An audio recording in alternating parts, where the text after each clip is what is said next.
Chers téléspectateurs, bonsoir. Comme chaque soir, c'est toujours avec autant de plaisir que je vous retrouve pour vos capsules préférées, les comptes à rebours des corridors.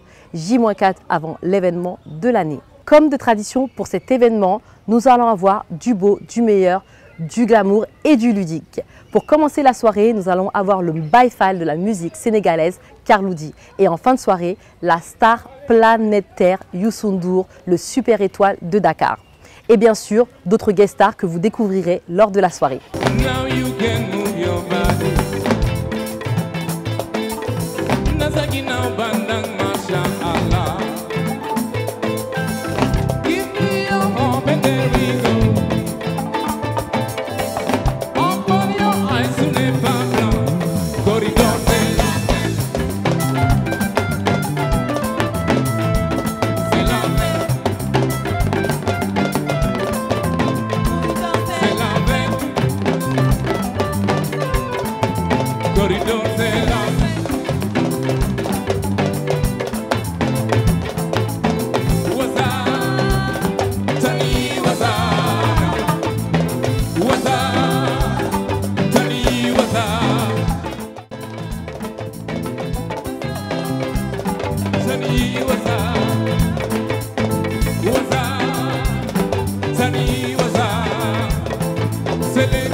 C'était tout pour ce J-4.